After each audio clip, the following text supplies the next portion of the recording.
Hello guys, कैसे हैं आप सब। Myself doctor Ajay Rathore. So आज हम लोग जो टॉपिक स्टार्ट करने वाले हैं उसका नाम है that is the plant growth and the development. Okay, so let's start the topic. तो हम लोगों को पता है कि ग्रोथ क्या होती है। हम लोगों ने ऑलरेडी लिविंग वर्ल्ड में पढ़ चुके हैं ग्रोथ क्या है, ठीक है। उसके बाद हम लोग अब आते हैं प्लांट ग्रोथ के ऊपर। प्लांट ग्रोथ एंड डेवलपमेंट ये एक टॉपिक है आपका प्लांट फिजियोलॉजी का, ठीक है। तो प्लांट ग्रोथ को देखने से हम लोग देखते हैं कि प्लांट में डिफरेंट टाइप के स्ट्रक्चर्स होती है, जैसे रूट हो गया, स्टेम्स हो गया, लीव्स हो गया, फ्लावर्स हो गया, इसके फ्रूट्स हो गए। तो वो एक पार्टिकुलर सीक्वेंस में होते हैं, जैसे स्टेम्स ऊपर के साइड है, ठीक है।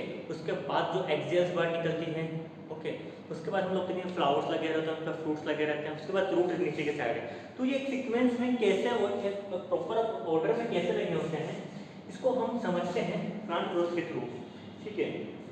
इसके बाद हम लोग देखते हैं कि प्लांट डिफरेंट टाइप से जनरेट होता है। प्लांट सबसे पहले सीड होता है, ठीक है। उसके बाद सीडलिंग होता है जिसे हम अंकुर बोलते हैं, ठीक है। सीड से सीडलिंग बनता है, उस सीडलिंग से क्या होता है प्लांटलेट बनता है। प्लांटलेट क्या होता है छोटा पौधा होता है, फिर उससे एक मेच्योर प्लांट बनता है। तो ये सीक्वेंस क्या है इसको एक बार देख लेते हैं। So today's our topic is the plant growth and the development. Okay, so सबसे पहले हम लोग सीड को देखते हैं। सीड से क्या बना, सीड से बना आपका सीडलिंग, और सीडलिंग से क्या बना आपका प्लांटलेट, दैट इज क्लियर। उस प्लांटलेट से क्या बना आपका that is the mature plant, जिससे हम लोग सब परिचित हैं कि मैच्योर प्लांट क्या होता है। तो सीड्स क्या होता है बेसिकली, सीड्स कुछ नहीं होता बेसिकली। सीड्स क्या है इसको देख लेते हैं थोड़ा डेफिनेशन सीड का। That is the seed, that is the fertilized ovule या एग। तो ये फर्टिलाइज्ड ओव्यूल जो एग जो कंटेन करता है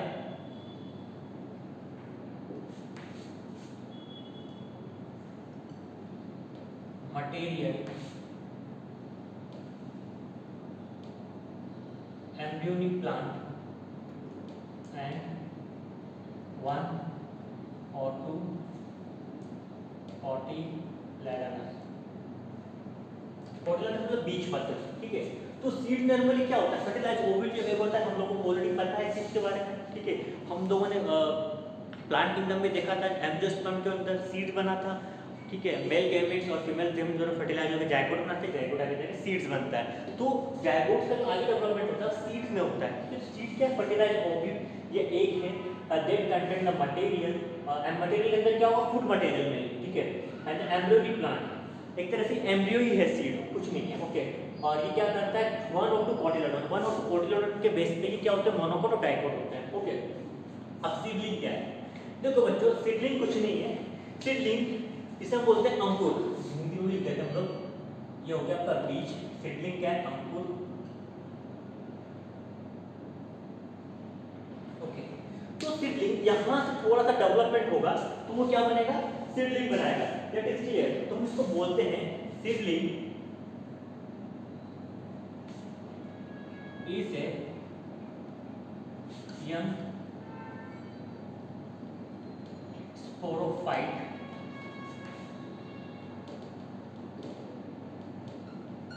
developing out of from embryo from a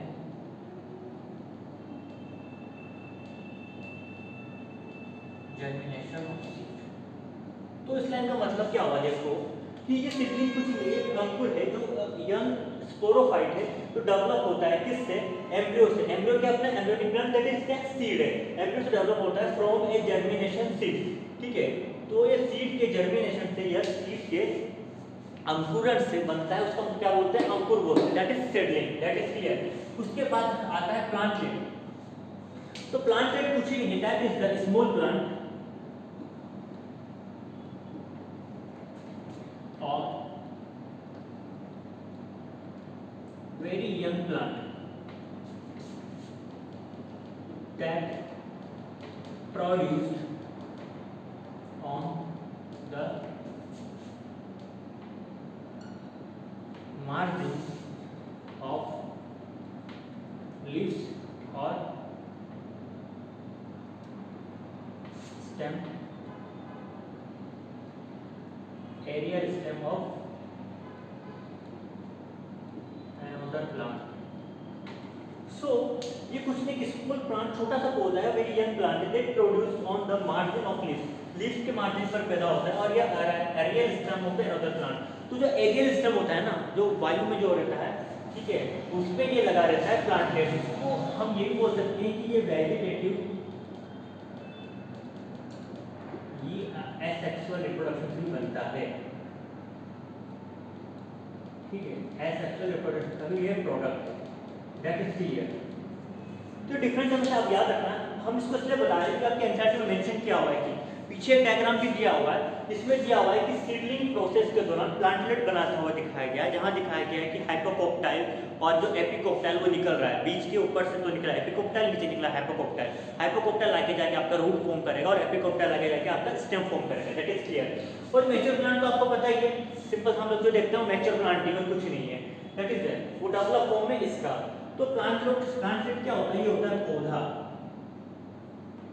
okay, सो ये टर्म आपको समझ में आ गई कि वो आपके सामने एनसीईआरटी में एक लाइन लिखी हुई है, दैट इज द, वो मैं लिख देता हूं यहां पर, इसको भी हम समझ लेते हैं क्या मतलब होता है। Whole cells of the plant, line ऐसे लिखी हुई है, whole cells of plant are the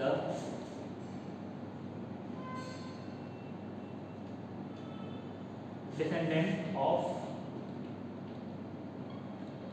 zygote. Descendant का मतलब होता है वंशज। तो अब क्लियर हो गया पूरा क्या चीज, all cells of plant are the descendants of the zygote. How, explain. ठीक है, मतलब कि पादप की सारी कोशिकाएं है ना, वो जायगोट की वंशज है। इसका मतलब क्या हुआ, एनसीईआरटी में सिर्फ लाइन देख के छोड़ दिया, इसका एक्सप्रेशन उन्होंने आपसे पूछा है, तो इसका हम एक्सप्रेशन आज देखते हैं क्या एक्सप्रेशन है इसका।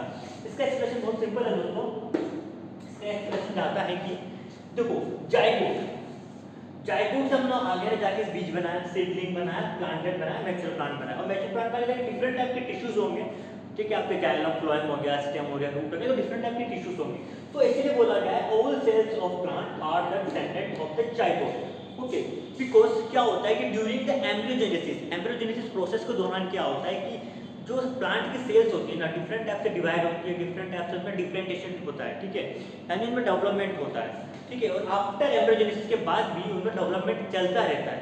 तो इसीलिए प्लांट के जितने भी पार्ट्स के ऑर्गन होते हैं, जैसे रूट, स्टेम, लीव्स, फ्रूट, तो ये सब क्या होते हैं कि जो आपकी सेल से, जायगोट से, उसी से आगे जाके डेवलप होकर बनते हैं।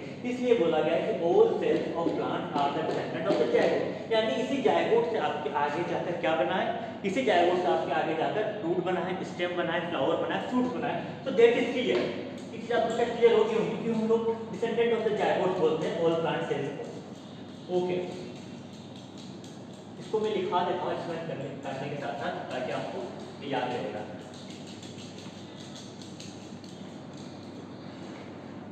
देखो इसका आंसर ऐसे लिखना है आपको,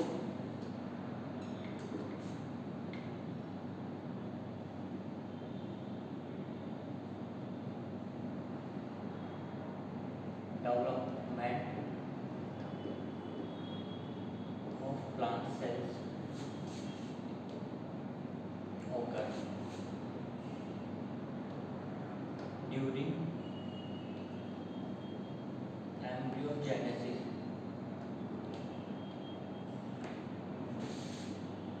It occurs through cell division,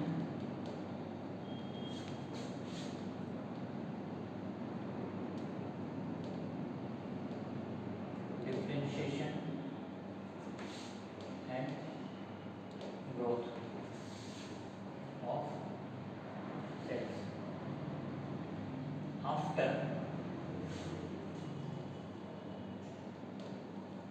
embryogenesis,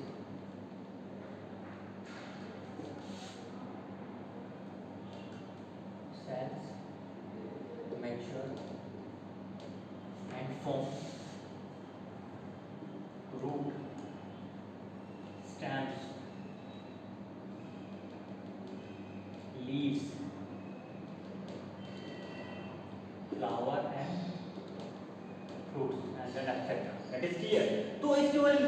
मतलब हम लोगों ने ये एक्सप्लेन कर दिया यहाँ पर कि डेवलपमेंट ऑफ प्लांट सेल्स ओकर ड्यूरिंग द एम्ब्रियोजेनेसिस। एम्ब्रियोजेनेसिस कब होगा? जब एम्ब्रियो बनेगा, ठीक है। एम्ब्रियो बन गया तो एम्ब्रियोजेनेसिस यानी एम्ब्रियो फॉर्मेशन हो रहा है। तो it occurs through cell division, differentiation and growth of cells. After embryogenesis cells mature and form root, stem, leaf, flower and fruit etcetera. कोई पूछे तो आपको ये 4 लाइन चिपका देंगे डायरेक्ट जाके, इस क्वेश्चन के आंसर कोई पूछे तो 4 लाइन बता देंगे, ठीक है। That is clear. अब हम लोग थोड़ा सा और आगे बढ़ते हैं।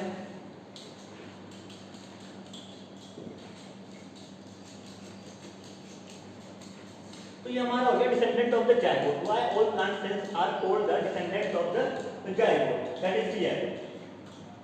इसके बाद हम लोग देखते हैं कि ये बोला गया है कि जो ग्रोथ होता है, मतलब ये है कि जो डेवलपमेंट होता है, development is the sum of two process, that is clear. क्या बोला गया? बोला गया है कि डेवलपमेंट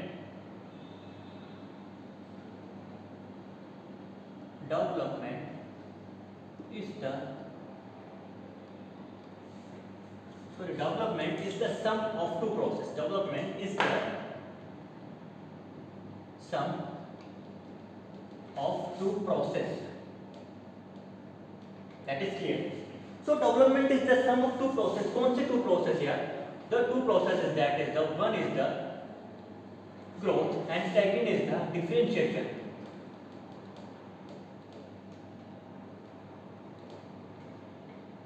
हम लोग डिफरेंशिएशन टर्म इससे पहले पढ़ा था, तो उसको मैंने वहां नहीं बताया कि हम लोग यहाँ बताने वाले हैं। और इस डिफरेंशिएशन टर्म को हम और आगे बताएंगे, डी डिफरेंशिएशन, डिफरेंशिएशन एंड रीडिफरेंशिएशन क्या होता है। तो जैसे ग्रोथ देखा कि कैसे एक जायगोट आगे जाके बहुत सारे सीड बना रहा है, सीडलिंग बना रहा है, प्लांटलेट बना रहा है, मैच्योर प्लांट बना रहा है, ठीक है। फिर डिफरेंट ऑर्गन बनते हैं, root, stem, leaf, flowers, fruit etcetera etcetera. तो ये एक तरह से ग्रोथ हो गई आपकी, ठीक है, कि कैसे प्लांट अपने आप से एक सेल्स कैसे ग्रोथ कर रही है, जैसे ग्रोथ। और डिफरेंशिएशन मतलब कि वो सेल किसी स्पेसिफिक फंक्शन को परफॉर्म करने के लिए अपने आप को कैसे वो मॉडिफाई कर रही है, ठीक है। कि जैसे एक सेल है, दिखाता हूँ एग्जांपल, कि ये एक प्लांट सेल है, ठीक है। अब ये प्लांट सेल डिवाइड होकर आगे आगे तक 4 सेल बना ली, ठीक है। ऐसा एग्जांपल बता रहा हूँ। तो इस सेल को कैसे पता है कि इसको रूट बनना है, इसको कैसे पता है कि इसको स्टेम बनना है, इसको कैसे पता है कि इसको फ्लावर बनना है, इसको कैसे पता है कि इसको फ्रूट्स बनना है या कोई और पार्ट बनना है। तो यही डिफरेंशिएशन होता है कि सेल अपने अपने फंक्शन को परफॉर्म करने के लिए अलग अलग तरीके से मॉडिफाई हो जाती है। तो ये एक डिफरेंशिएशन है, that is clear.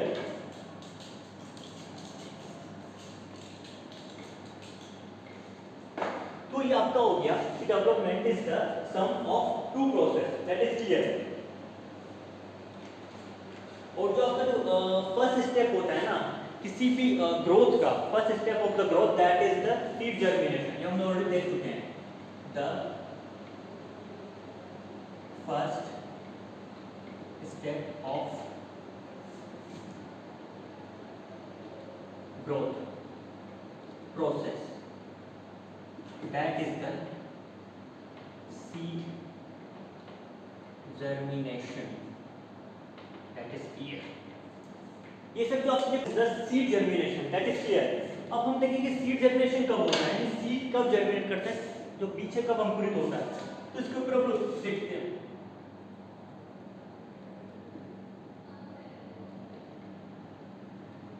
Seed germinate करेगा जब एनवायरनमेंट में फेवरेबल कंडीशन होगी फॉर द ग्रोथ एग्जिस्ट के लिए, ठीक है। तो सीड जर्मिनेट करेगा whenever favorable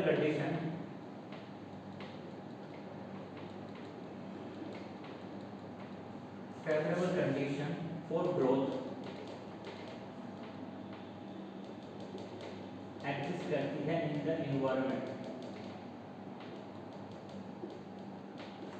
अब आप बोलोगे कि मान लो फेवरेबल कंडीशन नहीं हो तो क्या होगा, ठीक है, वो भी कंडीशन देख लेते हैं, ठीक है। फेवरेबल कंडीशन ना हो मतलब अनफेवरेबल कंडीशन, अनफेवरेबल कंडीशन होगी तो क्या करेगा। तो जो सीड्स है ना, सीड्स अपने सारी एक्टिविटीज, ठीक है, रेस्पिरेशन वगैरह हो गया, और भी जो एब्जॉर्प्शन करता है मिनरल्स वगैरह का, वाटर वगैरह, वो सब रोक देगा। तो seeds just stop the all activities and goes into suspension और रेस्ट फेज। इसको हम बोलते हैं डोरमेंसी, यानी प्रसुप्त अवस्था।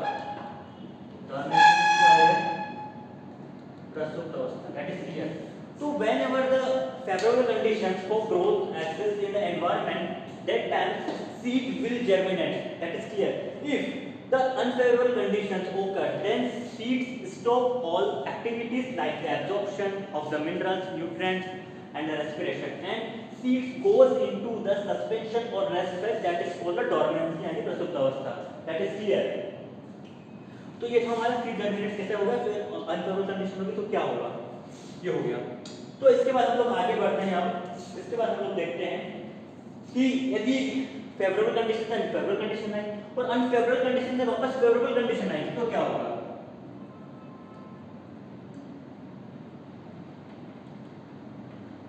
If favorable condition occurs again, ये ऐसा इसलिए देखते हैं कि ये एक बार क्या सीड डोरमेंसी में जाने के बाद वापस अपनी एक्टिविटी रिज्यूम करेगा नहीं करेगा? यस, ऑब्वियसली करेगा। देन इस कंडीशन में क्या होगा? सीड रिज्यूम ऑल एक्टिविटीज, यानी डोरमेंसी कंडीशन में सीड कैसे सर्वाइव करेगा? डोरमेंसी कंडीशन में सीड सर्वाइव करेगा। हम लोगों ने देखा था सीड के पास एक आगे देखा था हम लोगों ने कि वो कंटेन करता है फूड मटेरियल्स, ओके, कोटिलेडोन्स उसके पास होता है, ओके। तो उसी वजह से वहीं से न्यूट्रिशन लेगा और वहीं से थोड़ा बहुत मिनरल्स और वाटर वहीं से लेगा। तो इस डोरमेंसी फेज में वहीं तो उसी वक्त सर्वाइव करेगा और उसके बाद जब फेवरेबल कंडीशन वापस आती है तो seed resume all activities. That is clear. So ये कुछ थे इंट्रोडक्शन टाइप का जो प्लांट ग्रोथ एंड डेवलपमेंट में दिया गया। इसके बाद इस प्लांट ग्रोथ और डेवलपमेंट को कुछ फैक्टर्स होते हैं जो अफेक्ट करते हैं, ठीक है। कुछ फैक्टर्स आपके इंट्रिंसिक होते हैं, कुछ फैक्टर एक्सट्रिंसिक होते हैं। जो इंट्रिंसिक फैक्टर होंगे वो आपके इंटरनल फैक्टर होंगे और एक्सट्रिंसिक फैक्टर क्या होंगे आपके?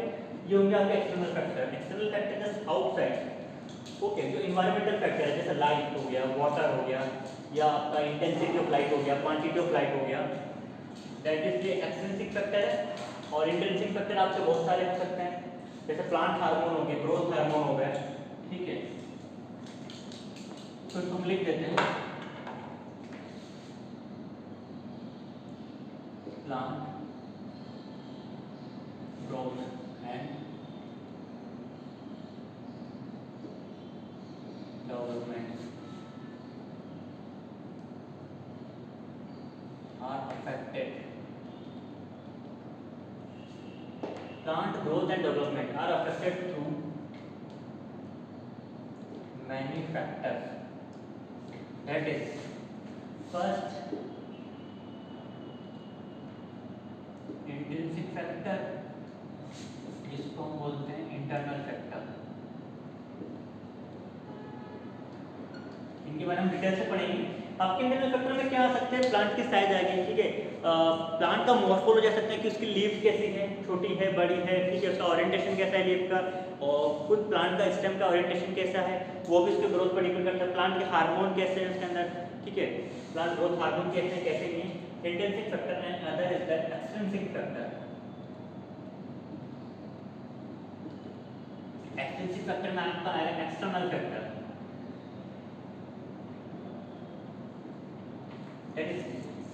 इसके बाद हम लोग अपना जो टॉपिक है वो स्टार्ट करते हैं आगे बढ़ के। सबको कंप्लीट इंट्रोडक्शन चल रहा है। इसके बाद हमारा जो नेक्स्ट टॉपिक है that is the plant growth. So हम लोगों ने ग्रोथ तो पहले भी देखा था। लिविंग वर्ड हम लोगों ने देखा था कि लिविंग ऑर्गेनिजम्स और नॉन लिविंग ऑर्गेनिजम्स दोनों ही ग्रोथ करते हैं, ठीक है। एक के मास में एक्सटर्नली ग्रोथ करता है और एक का जो मास होता है वो इंटरनली बढ़ता है।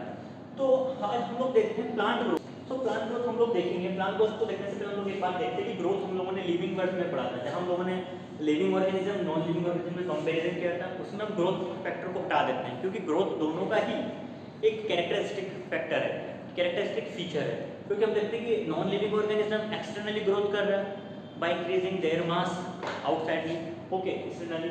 और जो लिविंग ऑर्गेनिज्म है उनमें जो ग्रोथ होती है वो इंटरनली होती है, ठीक है।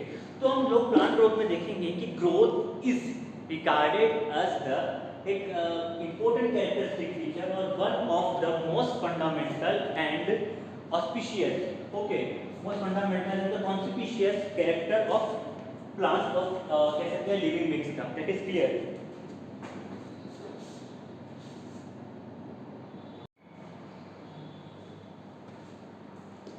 So plant growth क्या होता है? देखो plant growth क्या चीज है? Plant growth आपका क्या है?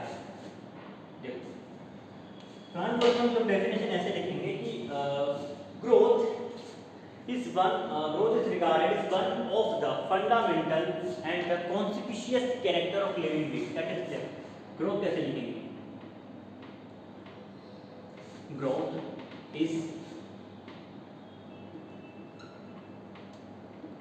Growth is regarded one of the most fundamental and conspicuous, यानी बहुत खास conspicuous characteristic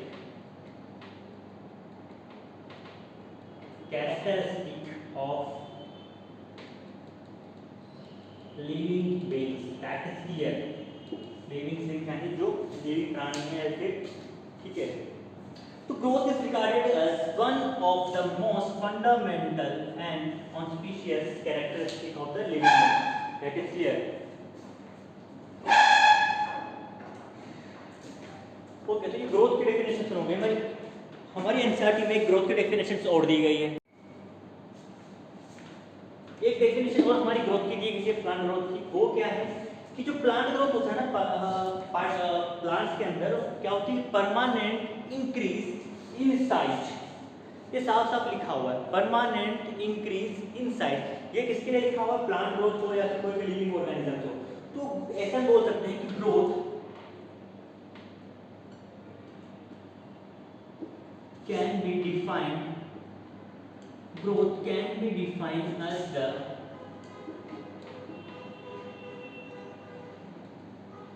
permanent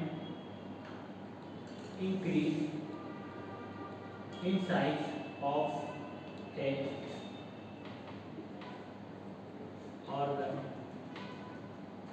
या tissue or parts of it or in individual cells. That is clear. तो ये first definition and the second definition. That is clear. Growth can be defined as a permanent increase in size of an organ, a tissue or part of it and in individual parts of it or in individual cells. ठीक है, तो organ tissue में होगी या उसके किसी parts में होगी या फिर किसी इंडिविजुअल सेल्स में परमानेंट होगी. ठीक है. इसके बाद हमारे एनसीईआरटी में क्वेश्चन आता है.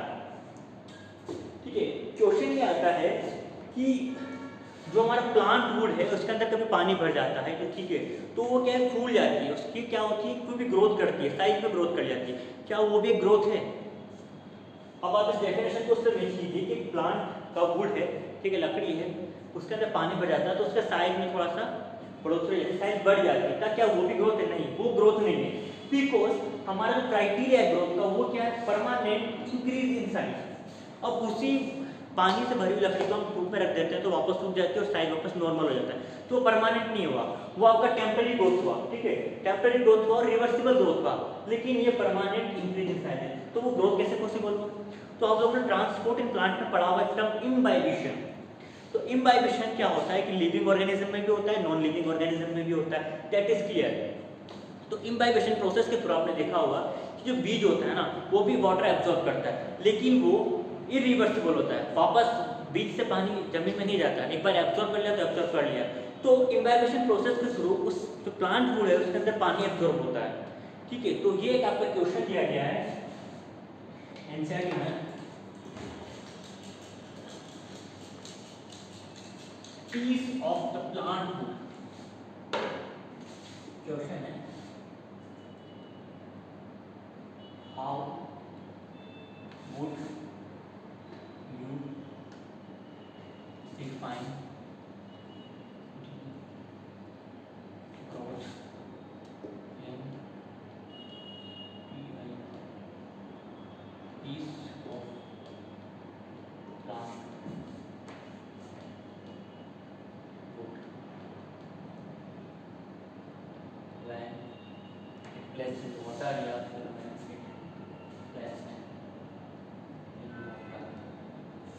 ये जो प्रोसेस होगा ये आपका टेम्पररी इंक्रीज होगा, लिख देते हैं यहाँ पर temporary increase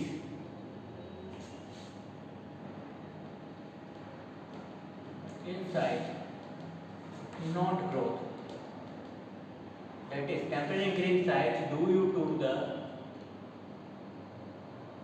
imbibition. That is clear. That can be reversed.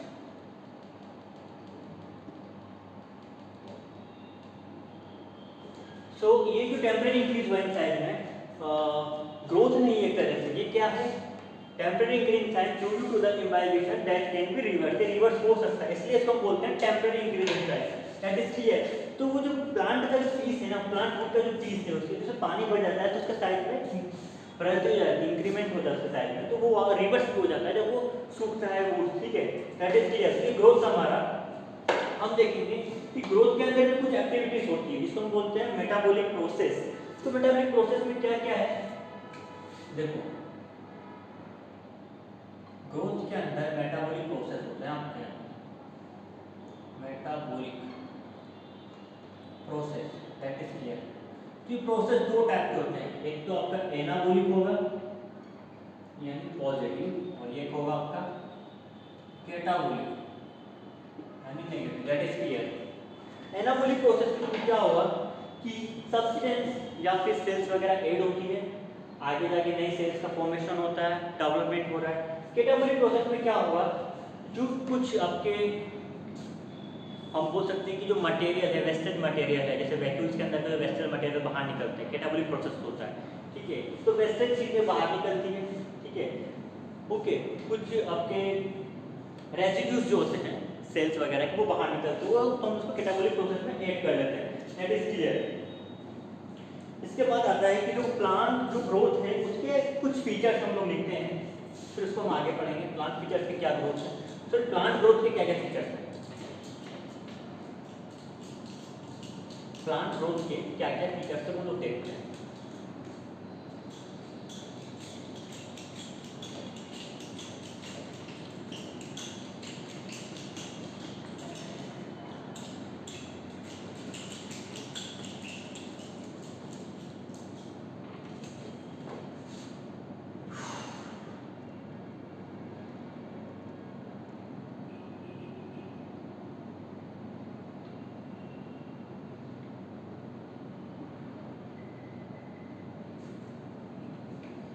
Plant growth के क्या क्या फीचर्स है। तो प्लांट ग्रोथ जो होता है वो इंटरमीडिएट होता है। इंटरमीडिएट क्या है ये हम देखते हैं। प्लांट ग्रोथ क्या होता है कि ये इंटरमीडिएट होता है। प्लांट ग्रोथ जो है मेजरेबल है, okay. Plant growth measurable, plant growth की कुछ फेजेस होती है, इनकी कुछ फेज होती है, that is clear. Plant growth की कुछ फेज होती है, ठीक है। और एक प्लांट ग्रोथ को हम कुछ कंडीशंस होती है, या फिर हम बोल सकते हैं कि प्लांट ग्रोथ जो होता है वो उसकी कुछ रेट्स होती है, ठीक है। प्लांट ग्रोथ की कुछ रेट्स होती है यानी दर होती है। तो देखो इंटरमीडिएट जो डिपेंड करता है, मेनली डिपेंड करेगा टिश्यूज के ऊपर। इसको थोड़ा एलोकेट करके आगे पढ़ेंगे, अभी आप थोड़ा समझने के लिए मतलब थोड़ा समराइज कर लेते हैं, तो ताकि आगे हम लोग जब पढ़ेंगे एलोकेट करके तो सुविधा होगी, बहुत ही चीज़ें बहुत जल्दी कैप्चर हो जाएगी हम लोगों को। तो इंटरमीडिएट के अंदर टिश्यूज होते हैं जिनको हम बोलते हैं मेरिस्टेमिक टिश्यू, दैट इज क्लियर। तो इसको इंटरमीडिएट इसलिए बोला गया है कि प्लांट ग्रोथ में मेरिस्टेमिक टिश्यू एकदम बीच में आते हैं आपके, क्योंकि टिश्यूज हैं, पहले सेल बनी, जायगोट है, जायगोट से सेल्स बनी, डिफरेंट डिफरेंट टिश्यूज में डिवाइड हो गई। तो एक मेरिस्टेमिक टिश्यू होते हैं जो इनके ग्रोथ में, एलोंगेशन में और मैच्योरेशन में इनके हेल्प करते हैं प्लांट की, दैट इज क्लियर। तो ये इंटरमीडिएट में आता है का टिश्यू, मेरिस्टेमेटिक टिश्यू आते हैं। तो ये मेरिस्टेमेटिक टिश्यू ही होते हैं, वो भी डिफरेंट टाइप के, प्राइमरी मेरिस्टेमेटिक जो आपके प्लांट ग्रोथ यानी उसके लेंथ में हेल्प करेंगे। फिर आता है सेकेंडरी मेरिस्टेमेटिक टिश्यू, जिसको हम लैटरल मेरिस्टेमेटिक भी बोलते हैं। वो आपका कहाँ हेल्प करते हैं, प्लांट का वो मास बढ़ाने में, यानी लैटरल उसकी ग्रोथ में हेल्प करेंगे। तो दो टाइप के होते हैं, प्राइमरी मेरिस्टेमेटिक टिश्यू एंड अगला हो गया सेकेंडरी मेरिस्टेमेटिक टिश्यू। इसको इसको हम लैटरल भी बोलते हैं, ठीक है। तो ये तो आपका हेल्प करेगा ग्रोथ इन लेंथ, और ये आपका हेल्प करेगा ग्रोथ इन गर्थ। गर्थ मतलब वो प्लांट की चौड़ाई, ठीक है, यानी स्टेम के जो चौड़ाई, ठीक है, मोटाई बढ़ाने में। मिजरेबल होता है, ठीक है, प्लांट बहुत मिजरेबल होती है। जैसे एक लीफ है, लीफ का साइज बढ़ रहा है तो उसका एरिया बढ़ रहा है, तो मिजरेबल में क्या आएगा, इसका एरिया बढ़ रहा है, इसका वॉल्यूम बढ़ रहा है, ठीक है, सेल्स का नंबर बढ़ रहा है। उसके बाद ड्राई वेट बढ़ रहा है, इसका फ्रेश वेट बढ़ रहा है प्लांट का। तो plant growth is also miserable.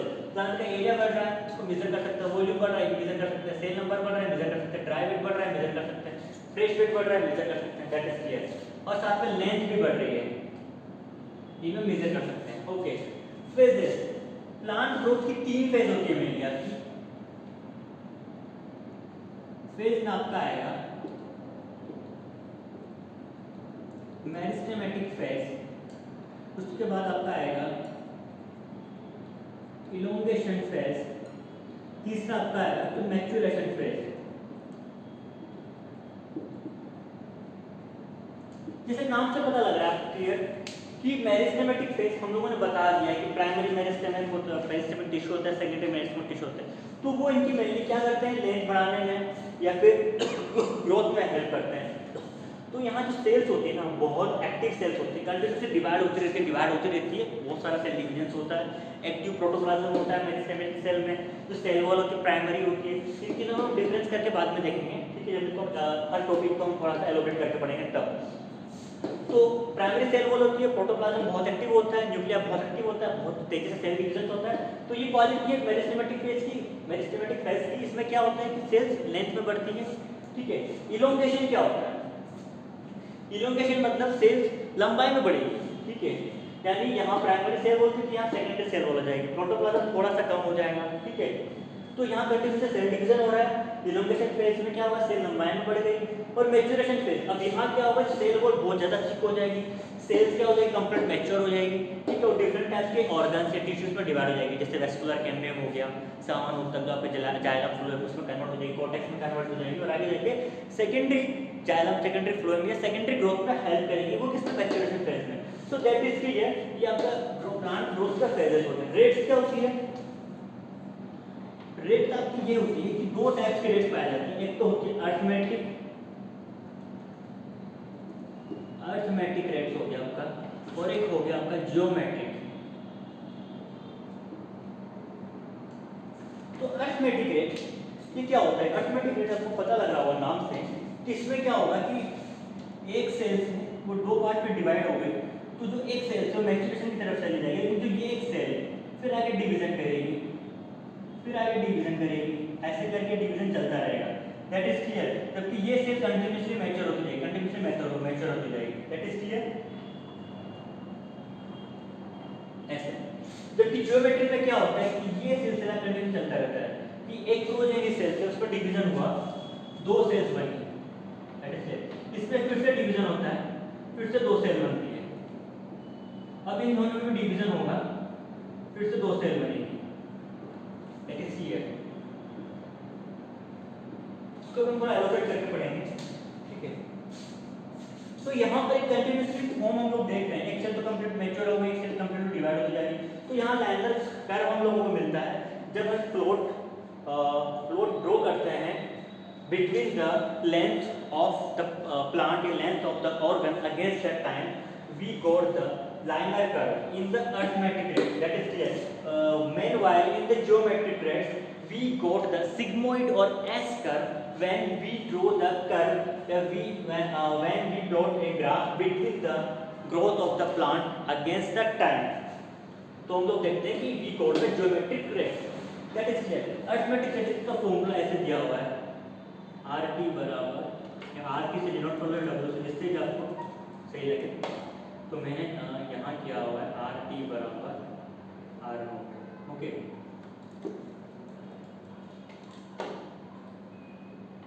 आपके W से दिया हुआ है, W1 बराबर W नोट प्लस